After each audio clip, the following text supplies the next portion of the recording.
ابن باز رحمۃ اللہ علیہ اس لیے اپنے شاگردوں سے کہا کرتے تھے برکت الوقت فی تنظیم، اگر وقت کی برکت لینی ہے تو اس کو منظم کرو۔ کس قدر خوبصورت تنظیم اوقات ہے ان لوگوں کی جن میں باقاعدہ اس کی پابندی کرنے کے لکھا بھی ہوتا ہے۔ اس مبارک مہینے میں کم از کم جو 50 نمازیں فرض ہوئیں، اللہ تعالیٰ نے احسان فرمایا 5 رہ گئی، پڑھتے ہم 5 ہیں، ثواب 50 کا ملتا ہے۔ کم از کم اس مبارک مہینے میں 50 رکھتے تو ہمیں پڑھنی چاہیے۔ آپ سوچ رہے ہوں گے کہ 50 رکھتے کیسے؟ 5 نمازوں کے فرائض انسان 17 ادا کرتا ہے، 2 فجر کے، 4 ظہر کے، 4 عصر کے، 3 مغرب کے اور 4 عشاء کے۔ اور رسول اکرم صلی اللہ علیہ وسلم نے فرمایا ہے من صلی 12 رکعہ فی یوم و لیلہ بنی لہ بیت فی الجنہ، جو 12 رکعتیں پڑھ لیتا ہے دن رات میں، رب تعالیٰ اس کا جنت میں گھر بنوا دیتے ہیں۔ اور وہ 12 رکعتیں کیسے ہیں؟ 4 ظہر سے پہلے، 2 ظہر کے بعد، 2 مغرب کے بعد، 2 عشاء کے بعد اور 2 فجر کی نماز سے پہلے۔ یہ 17 اور 12 یہ 29 رکعتیں بنتی ہیں۔ اور اس مبارک مہینے میں چونکہ قیام اللیل بھی ہوگا اور جس کا تذکرہ ہم تھوڑی دیر کے بعد انشاءاللہ کریں گے، لیکن 8 رکعتوں کی اگر پابندی کر لی جائے یہ 29 اور 8 یہ 37 رکعتیں بنتی ہیں، اور 3 وتر پڑھے جائیں تو یہ 40 رکعتیں بنتی ہیں۔ اور کس قدر خوش نصیب ہے وہ انسان کہ آج پریشانی ان لوگوں کو ہوتی ہے جن کو دین کی سمجھ نہیں ہوتی کہ جی دیکھیے بیت اللہ بند ہو گیا، اب کیسے رمضان میں عمرہ کریں گے، کیسے حج ہوگا۔ آپ کے علم میں ہونا چاہیے کہ 1400 سال میں 40 مرتبہ ایسا ہوا کہ حج نہیں ہو سکا، ظالموں نے حج نہیں ہونے دیا۔ کیسے نہیں ہونے دیا؟ کہ جب وہ کرامتہ نے بیت اللہ پہ حملہ کیا، وہ تو ہجری اسود بھی اکھاڑ کے لے گئے تھے، 22 سال تک لوگ طواف کرتے رہے بغیر ہجری اسود کے، اور اس نے تو 30,000 حاجیوں کو قتل کر کے زمزم کے کنویں میں پھینک دیا تھا۔ اور نعوذ باللہ من ذالک کہتا تھا، کون کہتا ہے من دخلہ کان آمنا، بلاؤ اپنے رب کو، والعیاذ باللہ۔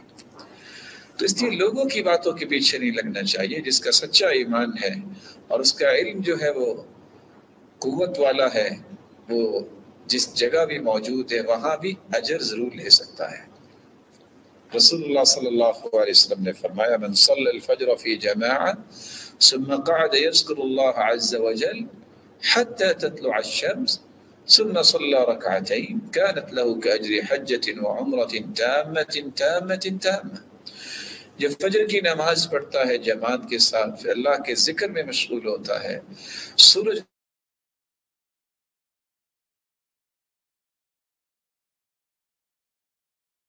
نکل آتا ہے، اٹھ کے 2 رکعتیں پڑھتا ہے، اسے حج عمرے کا ثواب۔ چاہو انسان سحری کے وقت اٹھے، اللہ سے دعا کرے، کثرت سے استغفار کرے، اور اذان کے قریب سحری ضرور کھائے، کیونکہ سحری کھانے میں بھی برکت ہے۔ ان فی السحور البرکہ، اللہ نے اس میں برکت رکھی ہے، اس کو مبارک کھانا کہا ہے۔ پھر اس کے بعد گھر میں ہی سنتیں ادا کرے، رکعتا الفجر خیر من الدنیا وما فیہا، کہ میں نے گھر میں 2 رکعتیں پڑھنی ہے، یہ عزم کرے۔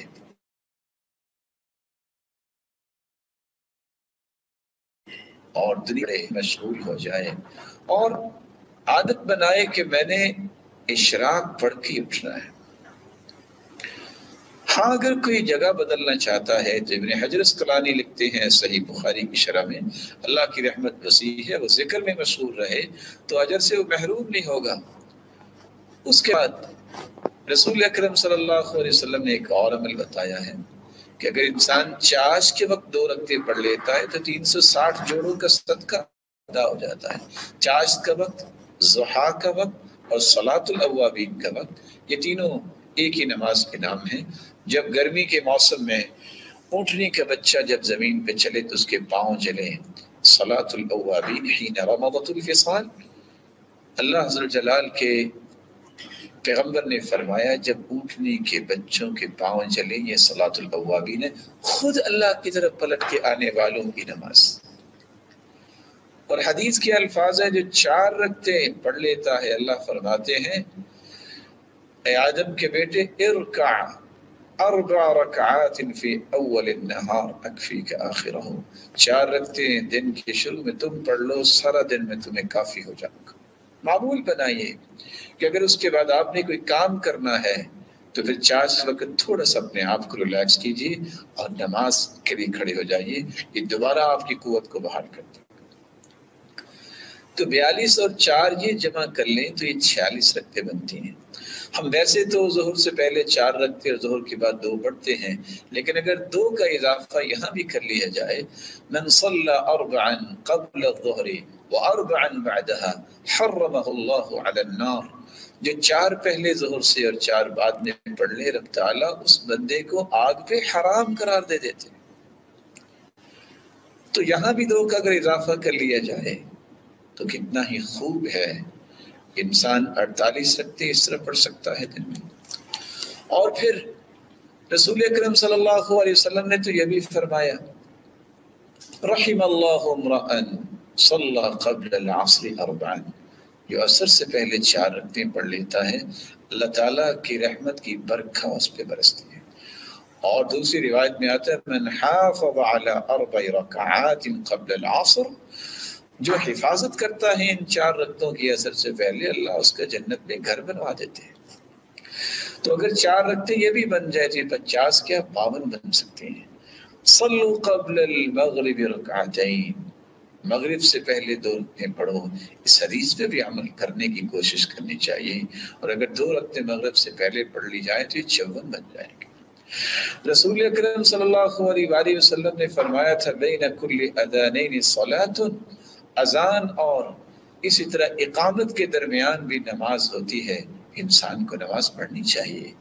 2 رکعتیں کھڑے ہو کے پڑھ لے، پھر دعا کر لے اور قرآن کی تلاوت کر لے تو کس قدر یہ خوبصورت عمل ہے۔ اور آپ صلی اللہ علیہ وآلہ وسلم نے فرمایا تھا جو 4 رکعتیں عشاء کی نماز کے بعد اکٹھی پڑھ لے تو یہ تو ایسا ہے جیسے اس نے لیلۃ القدر میں 4 رکعتیں پڑھی ہیں۔ اللہ تعالی ہمیں ان عبادات کو اختیار کرنے کی توفیق عطا فرمائے۔ چوتھا کام جو رمضان المبارک میں ہمیں کرنا ہے، جو بہت ہی مہم ہے، بہت ہی ضروری ہے، جس سے ہماری ساری باتیں محفوظ ہو جائیں گی، ہم اپنی زبان کی حفاظت کریں۔ اس لیے تو سلف صالحین کا یہ طریقہ تھا، کان السلف اذا صاموا جلسوا في المسجد واقبلوا على تلاوة القرآن وقالوا نحفظ صومنا ولا نغتاب احدا۔ سلف صالحین جب روزہ رکھتے تو مسجدوں میں آ جاتے اور قرآن کھول کے بیٹھ جاتے اور کہتے ہم اپنے روزے کی حفاظت کرنا چاہتے ہیں اور غیبت سے بچنا چاہتے ہیں، ہم کسی کی غیبت نہیں کریں گے۔ اور حدیث نے کتنی خوبصورت بات کہی ہے، من لم يدع قول الزور والجهل والعمل به فلا حاجة لله في ان يدع طعامه وشرابه، جو جھوٹ بولنا نہیں چھوڑ رہا، جو جہالت کی گفتگو نہیں چھوڑ رہا، جو برے اعمال نہیں چھوڑ رہا، اللہ تعالیٰ کو ایسے شخص کی ضرورت نہیں ہے کہ وہ کھانا پینا چھوڑ دے، وہ اپنے آپ کو محروم ہی کر رہا ہے، اس کو کیا فائدہ ہوگا۔ اس لیے سلف صالحین کہا کرتے تھے ادرکنا السلف وهم لا يرون العبادة في الصوم ولا في الصلاة ولكن في الكف عن اعراض الناس۔ سلف صالحین صرف روزے اور نماز کو ہی عبادت نہیں کہتے تھے، کہتے تھے اصل عبادت گزار تو وہ ہے جو لوگوں کی عزتوں کو پامال کرنے سے روکے، ان کی عزتوں کے بارے میں بات نہیں کرتا، زبان کو روک لیتا ہے۔ رب العالیہ اس لیے کہا کرتے تھے الصائم فی عبادہ وان کان راقدا علی فراش ما لم یغتب، روزے دار اگر اپنی چارپائی پہ لیٹا ہوا ہے، شرط یہ کہ وہ غیبت نہ کرے، وہ بھی عبادت لکھی جائے گی۔ اور مالک بن دینار نے تو ایک ایسا فیصلہ دیا ہے جو آج ہم سب کو سمجھنا چاہیے۔ اذا رأيت قساوة في قلبك ووهنا في بدنك وحرمانا في رزقك فاعلم انك تکلمت فيما لا يعنيك.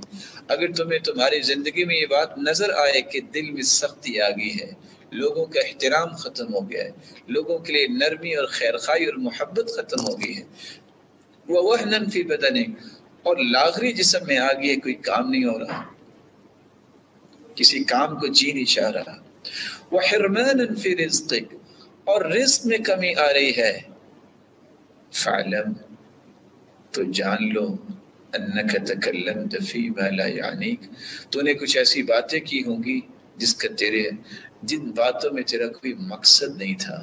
لا یعنی گفتگو میں اپنی زبان کو چلانے سے یہ 3 مصیبتوں کا سامنا کرنا پڑے گا. دل بھی سخت ہوتا ہے اور جسم میں بھی لاغری آتی ہے اور رزق میں بھی کمی ہو جائے گی.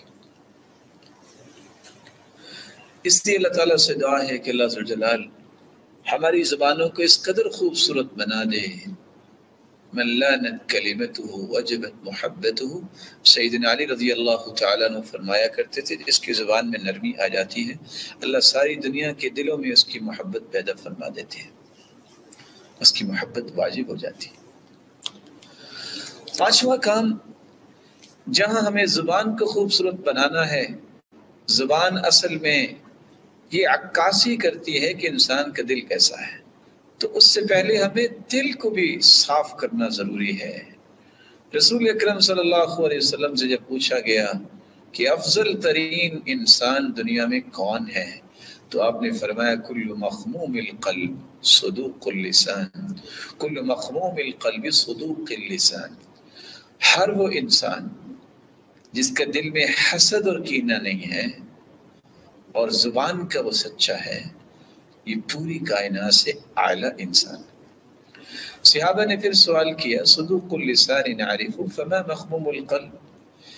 زبان کی سچائی تو سمجھ میں آ گئی، لیکن یہ مخموم القلب کیا ہے؟ تو آپ صلی اللہ علیہ وسلم نے فرمایا هو التقی. ایسے متقی انسان کو کہتے ہیں النقی، جس کا دل صاف ہوتا ہے، الذي لا اسم فيه ولا بغي ولا غل ولا حسد. ایسا دل جس میں حسد اور کینہ نہ ہو اور گناہ نہ ہو اور سرکشی اور کسی کے بارے میں کوئی گرہ نہ ہو. اللہ ذوالجلال ہمیں ایسا دل نصیب فرمائے. اور یہی وہ دل ہے جس کو قلب سلیم کہتے ہیں.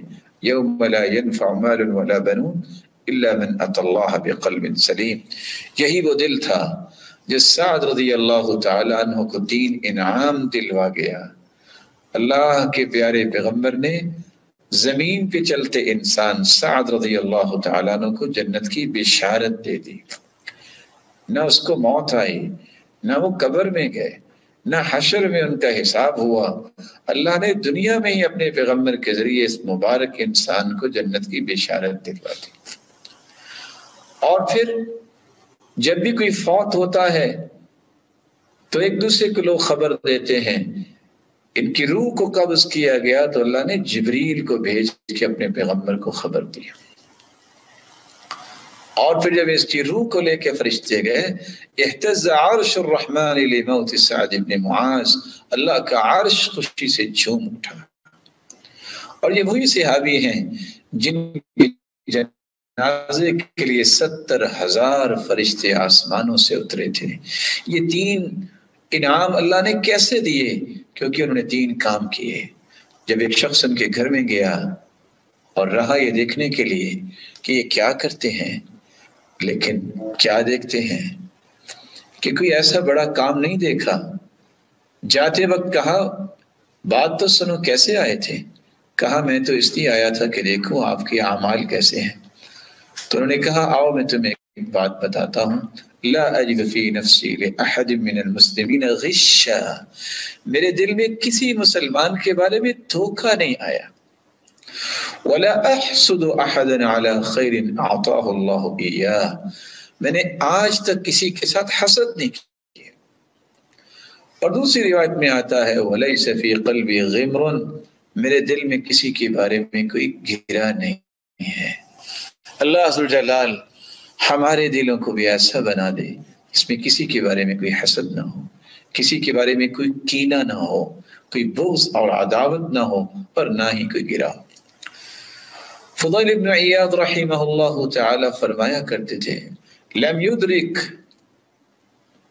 من عندنا من أدرك بكثرة الصيام ولا صلاة وإنما أدرك بسخاء الأنفس وسلامة الصدر والنصح للأمة۔ سلف صالحین کو اللہ نے یہ برکتیں کیوں دی جو آج روزے رکھ کے تہجدیں پڑھ کے بھی ہمیں نہیں ملتی؟ کیونکہ وہ دل کے سخی ہوتے، ان کے سینے بہت پیارے ہوتے، دل بہت خوبصورت ہوتے، اور وہ دنیا کے لیے خیر خواہ ہوتے، اور پوری امت کے ساتھ انہیں خیر خواہی کی۔ سفیان بن دینار کہتے ہیں میں نے ابھی بشر سے ایک دن سوال کیا، اچھا یہ تو بتاؤ پہلے لوگ عمل تو تھوڑا کرتے تھے لیکن ان کو اجر بہت ملتا، وجہ کیا ہے؟ تو انہوں نے کہا لیست العبرۃ بکثرۃ صلاتہم ولا صیامہم ولا صدقاتہم، نہ تو انہوں نے زیادہ روزے رکھے نفلی، نہ عبادتیں کی، نہ صدقات دیے، اصل میں بات یہ ہے لسلامت صدورہم، ان کے سینے سلامت تھے ہر قسم کی اس طرح کی آلائشوں سے۔ اس مبارک مہینے میں چھٹا کام جو کرنا ہے وہ قرآن مجید کی تلاوت ہے۔ یہ شہر القرآن ہے، یہ شہر القرآن ہے، یہ قرآن کا مہینہ ہے، اسے قرآن کا مہینہ ہی بنانا چاہیے۔ کس طرح صحابی نے سوال کیا تھا میں قرآن کتنی دیر میں ختم کروں؟ آپ بھی فرمایا 40 دنوں میں، پھر 30 دن میں، پھر 25 میں، پھر 20 میں، پھر 15 میں، پھر 10 دن میں، پھر 7 دن میں۔ پھر آپ نے فرمایا اگر تمہاری طاقت ہے تو تم 3 دن میں بھی ختم کر سکتے ہو۔ اقرأ القرآن فی 3 ان استطعت، صحیح الجامع کی روایت ہے 1155، اگر تمہاری ہمت ہے تو 3 دن میں بھی قرآن تم ختم کر سکتے ہو۔ عمر بن قیس کا طریقہ یہ تھا رحمہ اللہ، اذا دخل شعبان، شعبان جب داخل ہوتا اغلق تجارت، وہ اپنی تجارت کو کلوز کر دیتے، وتفرغ لقراءة القرآن، اور قرآن مجید کی تلاوت کے لیے اپنے آپ کو فارغ کر لیتے، اور ساتھ کہا کرتے تھے طوبى لمن اصلح نفسه قبل رمضان، خوش نصیب ہے وہ شخص جو رمضان المبارک سے پہلے پہلے قرآن سے اپنے نفس کی تہذیب کر لیتا ہے، اس کو خوبصورت بنا لیتا۔ اور امام زہری رحمۃ اللہ علیہ کا طریقہ یہ تھا اذا دخل رمضان، جب رمضان شروع ہوتا قال فإنما هو تلاوة القرآن وإطعام الطعام، اس مہینے میں 2 کام ہی ہوں گے، ایک قرآن پڑھنا ہے اور ایک لوگوں کو زیادہ سے زیادہ کھانا کھلانا ہے۔ امام مالک رحمۃ اللہ علیہ کا طریقہ یہ تھا اذا دخل رمضان يفر من قراءة الحديث ومجالسة أهل العلم، کہ وہ رمضان المبارک میں حدیث پڑھنے اور اہل علم کی مجلسوں سے بھی الگ ہو جاتے، وَأَقْبَلَ عَلَى تِلَاوَةِ الْقُرْآنِ مِنَ الْمُصْحَفِ، اور قرآن مجید کھول کے تلاوت کرنے میں اپنے آپ کو لگا لیتے۔ 7واں کام، جس طرح یہ شہر القرآن ہے یہ شہر القیام بھی ہے، رمضان کا قیام سنت کے مطابق کیا جائے۔ من قام رمضان ایمانا واحتسابا غفر له ما تقدم من ذنبه، جو اللہ کی رضا کے لیے، اس کو راضی کرنے کے لیے، اجر و ثواب کے لیے قیام کرتا ہے، اس کی زندگی کے سارے گناہوں کو اللہ معاف کر دیتے ہیں۔ 10 آیتیں بھی اللہ کے سامنے کھڑے ہو کے پڑھ لے، لم یکتب من الغافلین، اللہ غافل سے اس کا نام کاٹ دیتے ہیں۔ ما كان رسول الله صلی اللہ علیہ وسلم یزید فی رمضان ولا فی غیرہ علی 11 رکعہ، صحیح بخاری اور صحیح مسلم کی روایت ہے، صحیح بخاری میں 1147 اور صحیح مسلم میں 4969، یہ حدیث صحیح مسلم میں 749 حدیث کا نمبر ہے کہ آپ صلی اللہ علیہ وسلم رمضان اور غیر رمضان میں 11 رکعتوں سے زیادہ نہیں پڑھتے تھے۔ اور صحیح الجامع کی روایت کے یہ الفاظ بھی ہیں کان یصلی من اللیل 13 رکعہ، اللہ کے رسول 13 رکعتیں پڑھتے تھے جن میں وتر بھی ہوتا اور فجر کی 2 رکعتیں بھی ہوتی۔ تو قیام اللیل، تراویح کو اور تہجد کو یہ عادت بنانی چاہیے۔ اور آپ صلی اللہ علیہ وآلہ وسلم جو رکھتے دو طریقوں سے پڑھتے تھے۔ ایک طریقہ تو سیدہ عائشہ نے بیان کیا ہے، صحیح بخاری میں 1157 اور صحیح مسلم میں 738۔ رسول اللہ صلی اللہ علیہ وآلہ وسلم کے متعلق فرماتی ہیں یصلی 4 رکعات، 4 رکعتیں اکٹھی پڑھتے، فلا تسأل عن حسنہن وطولہن، اس قدر خوبصورت اور لمبی ہوتی کہ مت پوچھے۔ ثم یصلی 4، پھر 4 رکعتیں اکٹھی پڑھتے، فلا تسأل عن حسنہن وطولہن، مت پوچھئے کتنی وہ خوبصورت اور لمبی ہوتی۔ ثم یصلی 3، پھر وہ 3 رکعتیں اس کے بعد پڑھتے۔ اور دوسرا طریقہ رسول اللہ صلی اللہ علیہ وآلہ وسلم کا یہ بھی تھا، كان رسول الله صلى الله عليه وسلم يصلي فيما بين أن يفرغ من صلاة العشاء إلى أن ينصدع الفجر 11 ركعة يسلم من كل 2 ويوتر ب1۔ عشاء کی نماز کے بعد 11 رکعتیں پڑھتے، ہر 2 کے بعد سلام پھیرتے اور 1 وتر آخر میں الگ پڑھتے۔ اور یہ سنن ابی داؤد کی روایت ہے۔ رسول اللہ صلی اللہ علیہ وسلم نے امت کے لیے کتنی آسانیاں کی۔ آپ تہجد کے وقت بھی یہ پڑھ سکتے ہیں، رات کے درمیان میں بھی پڑھ سکتے ہیں، رات کے شروع میں بھی پڑھ سکتے ہیں۔ جو عشاء کی نماز اور فجر کی نماز با جماعت پڑھتا ہے، اللہ اس کو بھی رات کے قیام کا ثواب دے دیتے ہیں، اور جو عشاء کی نماز با جماعت پڑھتا ہے اسے آدھی رات کے قیام کا ثواب مل جاتا ہے۔ جو نیت کر کے سو جاتا ہے، نہیں اٹھ سکا تہجد کے لیے، تہجد اس کی بھی اس کے نام اعمال میں لکھی جاتی ہے۔ جو اکیلے وتر کی پابندی کرتا ہے، وتر نہیں چھوڑتا، قیامت کے دن تہجد پڑھنے والوں کی صف میں اسے بھی کھڑا کیا جائے گا۔ جو کچھ بھی نہیں پڑھ سکا تہجد میں، جو اس نے معمول بنایا ہے، اللہ کے رسول کا فرمان ہے کہ جب کسی کو تھکاوٹ ہو جائے، کوئی تکلیف ہو یا نیند آ جائے، تو اگر صبح وہ 11 کی بجائے 12 رکعتیں اشراق کے بعد سے لے کے ظہر تک پڑھ لیتا ہے تو اسے ثواب تہجد کا ہی ملے گا۔ 8واں کام جو کرنے والا ہے اس مبارک مہینے میں صدقہ کیا جائے۔ صدقہ یہ انسان کے سچے مومن ہونے کی دلیل ہے، والصدقۃ برہان۔ یہ قابل رشک ایک خوبی ہے جس کو اختیار کرنا چاہیے۔ لا حسد الا فی اثنتین، صرف 2 لوگوں کو دیکھ کے رشک کرنا چاہیے، تمنا اور خواہش اور تڑپ پیدا ہونی چاہیے۔ ایک جس کو اللہ نے قرآن کی دولت سے نوازا اور دن رات اس کی تلاوت کرتا ہے، دوسرا جس کو اللہ نے مال کی دولت سے نوازا اور دن رات اللہ کی راہ میں خرچ کرتا ہے۔ ہر قسم کی بیماریوں کا یہ علاج بھی ہے، داؤوا مرضاکم بالصدقہ، بیماریوں کا علاج صدقے سے کیا کرو۔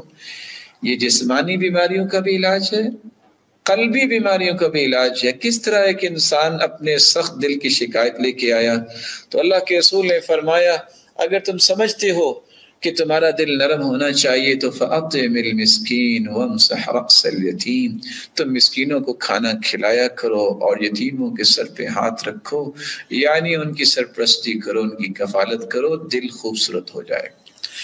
یہ معاشرتی بیماریوں کو بھی دور کر دیتا ہے، چوری، یہ بخل، یہ زنا، یہ معاشرے کی بیماریاں بن گئی۔ کس طرح ایک انسان 3 راتوں میں خلوص نیت سے صدقہ پیش کرتا ہے، ایک دن چور کو مل گیا، دوسرے دن زانیہ کو مل گیا، تیسرے دن ایک غنی کو دے کے صدقہ چپکے سے واپس آ گیا، اندھیرے میں نہیں پتہ چلا۔ اللہ ذوالجلال نے اس کا نتیجہ کیا نکالا؟ ایک تو خوشخبری دی کہ تیرے 3 دنوں میں، 3 راتوں میں کیے گئے صدقے کو قبول کیا گیا ہے، اور تیرے صدقے کے مال سے چور نے آئندہ سے چوری سے توبہ کر لی ہے، زانیہ نے اپنی اس بدکاری سے توبہ کر لی ہے، اور یہ امیر تھا تو امیر لیکن بہت بخیل تھا، اس نے بھی خرچ کرنا شروع کر دیا۔ ہر قسم کے فتنوں کا بھی علاج ہے۔ دنیا میں ان گن فتنے موجود ہیں۔ فتنۃ الرجل فی اہلہ ومالہ ونفسہ وولدہ وجارہ، کسی انسان کی اپنی ذات میں فتنہ ہے، اہل و عیال میں فتنہ ہے، اس کے مال میں فتنہ ہے، اور اس کی اولاد میں فتنہ ہے، اس کے پڑوسی میں فتنہ ہے۔ ان ساروں فتنوں کو دور کرنے کے لیے نماز، روزہ اور صدقہ اور نیکی کا حکم کرنا اور برائی سے منع کرنا، یہ تمام فتنوں کو دور کرنے کا علاج ہے۔ ان الصدقہ لتطفئ الخطیئہ کما تطفئ الماء النار کما یطفئ الماء النار، پانی ڈالنے سے آگ ختم ہوتی ہے، صدقہ کرنے سے سارے گناہ ختم ہو جاتے ہیں، اور اللہ عز الجلال کا غصہ بھی ٹھنڈا ہوتا ہے۔ الصدقۃ تطفئ غضب الرب، اللہ کے غصے کو صدقہ ٹھنڈا کر دیتا ہے۔ وتدفع میتۃ السوء، اور بری موت سے اللہ عز الجلال محفوظ فرما دیتے ہیں، بلکہ قبر کی گرمی سے بھی محفوظ فرماتی ہیں۔ الصدقہ لتطفئ عن اہلها حر القبور، یہ قبر کی گرمی کی شدت کو اور حدت کو ختم کر دینے والا صدقہ ہے، بلکہ عرش الہی کا سایہ نصیب فرما دے گا۔ وَرَجُلٌ تَصَدَّقَ بِصَدَقَةٍ فَأَخْفَاهَا حَتَّى لَا تَعْلَمَ شِمَالُهُ مَا تُنْفِقُ يَمِينُهُ، ایسا صدقہ جو اللہ کی رضا کے لیے چھپا کے کرتا ہے، دائیں ہاتھ سے کرتا ہے، بائیں ہاتھ کو پتہ نہیں چلتا، اس کے نتیجے میں رب تعالیٰ اسے اپنے عرش کا سایہ نصیب فرمائیں گے۔ اتقوا النار ولو بشق تمرہ، کھجور کا ایک ٹکڑا دے کے بھی جہنم سے بچنا چاہتے ہو بچو۔ پتہ یہ چلا کہ معمولی سے صدقے سے بھی انسان جہنم سے بچ سکتا ہے۔ رسول اکرم صلی اللہ علیہ وسلم کا طریقہ یہ تھا کہ رمضان میں وہ زیادہ صدقات اور زیادہ سخاوت کرتے، کالریح المرسلہ، جس طرح بھیجی ہوئی ہوائیں تمام گھروں تک پہنچتی ہیں، اللہ کے رسول کے مال کی خیر ہر جگہ پہنچتی تھی۔ ومن تصدق بعدل تمرہ، جو کھجور کے برابر صدقہ کرتا ہے، اللہ قیامت کے دن اسے پہاڑ بنا کے نام اعمال میں شامل کر دے گا۔ لیکن بندہ مومن صرف مال کا صدقہ ہی نہیں دیتا، کچھ 36 قسموں کا صدقہ حدیث میں آیا ہے۔ سبحان اللہ کہنا بھی صدقہ ہے، اللہ اکبر کہنا بھی صدقہ ہے، لا الہ الا اللہ کہنا بھی صدقہ ہے، نیکی کا حکم کرنا بھی صدقہ ہے، الحمدللہ کہنا بھی صدقہ ہے، جائز اور حلال طریقے سے انسان اپنی خواہش کو پورا کرتا ہے، یہ بھی صدقہ ہے، استغفر اللہ کہنا بھی صدقہ ہے، برائی سے منع کرنا بھی صدقہ ہے، راستے سے پتھر کانٹا اور ہڈی کو ہٹا دینا، راستہ صاف کر دینا بھی صدقہ ہے، کمزور نظر اور نابینے کو صحیح راستہ بتانا بھی صدقہ ہے، گونگے اور بہرے کو اس طرح بتانا کہ اس کو سمجھ آ جائے، یہ بھی صدقہ ہے، ناواقف کی رہنمائی کرنا بھی صدقہ ہے، مدد کے لیے پکارنے والے کی طرف دوڑ کے جانا بھی صدقہ ہے، ہر اچھی بات صدقہ ہے، کسی کو پانی پلانا صدقہ ہے، کسی حاجت مند کی مدد کرنا صدقہ ہے، راستے سے تکلیف دہ ہر چیز کو ہٹانا صدقہ ہے، ثواب کی نیت سے اپنی اولاد، اپنے گھر والوں، اپنے خادم پر خرچ کرنا صدقہ ہے، رشتہ داروں اور اقرباء پر خرچ کرنا صدقہ ہے، کسی کو مسکرا کے ملنا صدقہ ہے، اپنے ڈول سے کسی بھائی کو پانی دینا صدقہ ہے، اور 3 دن سے زیادہ مہمان نوازی کرنا صدقہ ہے۔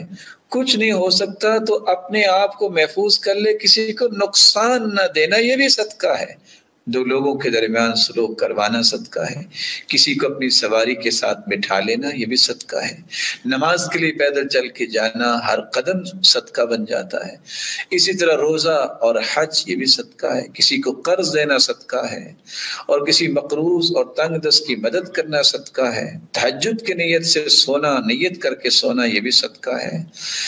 اللہ عز الجلال کے پیغمبر کے صحابی کہتے ہیں، اللہ کے رسول میں بھی صدقہ کرنا چاہتا ہوں، مجھے کوئی گالی دے، مجھے کوئی طعنہ دے، میں اپنی عزت کا صدقہ کرتا ہوں، میں ناراض نہیں ہوں گا، یہ بھی کتنا خوبصورت صدقہ ہے۔ تو ان تمام قسم کے صدقات کو اس مبارک مہینے میں خرچ کیجئے، استعمال کیجئے، اختیار کیجئے۔ 9واں عمل جو اس مبارک مہینے میں ہمیں کرنا چاہیے، خیر خواہی اور ہمدردی کو اپنا شعار بنانا چاہیے۔ رسول اکرم صلی اللہ علیہ وآلہ وسلم سے سوال کیا گیا کہ سب سے بہترین لوگ کون ہیں اور اللہ کے محبوب کون ہیں، تو آپ نے فرمایا احب الناس الی اللہ انفعهم للناس، جو زیادہ لوگوں کے لیے نفع مند ہوتے ہیں وہ اللہ کے زیادہ محبوب ہوتے ہیں۔ پھر پوچھا گیا کہ سب سے محبوب عمل کون سا ہے، تو آپ نے فرمایا سرور تدخلہ علی مسلم، کسی کے دل میں خوشی پیدا کر دینا، او تکشف عنہ کربہ، اس سے کوئی مصیبت دور کر دینا، او تقضی عنہ دینا، اگر وہ مقروض ہے تو اس کے قرض کو ادا کر دینا، او تطرد عنہ جوعا، کسی کی بھوک دور کر دینا، اسے کھانا کھلانا، اور کسی کے ساتھ کسی کے ساتھ جا کے اس کا جائز کام کروا دینا، اس کا اتنا اجر ہے کہ مسجد نبوی میں 1 مہینہ اعتکاف سے بھی زیادہ محبوب عمل۔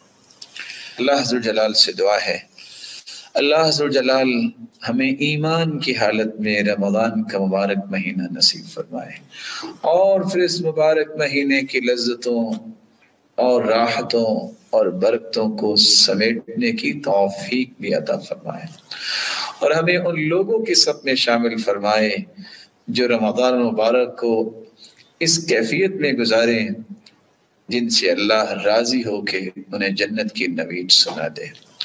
اور اللہ عز و جلال سے دعا یہ ہے کہ الہ العالمین امت پہ آئی ہوئی مصیبت کو دور فرما دے، اور ہر قسم کی وبا اور بلا سے ہر ایک کو محفوظ فرما دے۔ مولا کریم،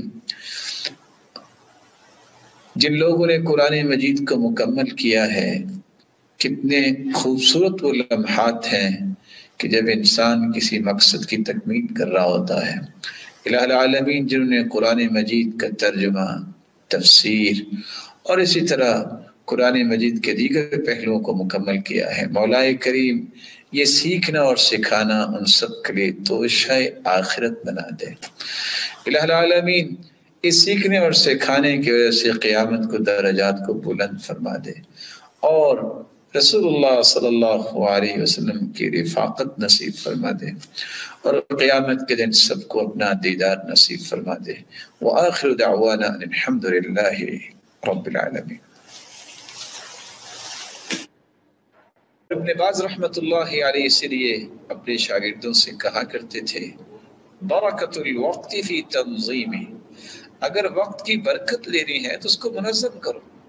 کس قدر خوبصورت تنظیم اوقات ہے ان لوگوں کی جن میں باقاعدہ اس کی پابندی کرنے کے لکھا بھی ہوتا ہے۔ اس مبارک مہینے میں کم از کم جو 50 نمازیں فرض ہوئیں، اللہ تعالیٰ نے احسان فرمایا 5 رہ گئی، پڑھتے ہم 5 ہیں، ثواب 50 کا ملتا ہے۔ کم از کم اس مبارک مہینے میں 50 رکھتے تو ہمیں پڑھنی چاہیے۔ آپ سوچ رہے ہوں گے کہ 50 رکھتے کیسے؟ 5 نمازوں کے فرائض انسان 17 ادا کرتا ہے، 2 فجر کے،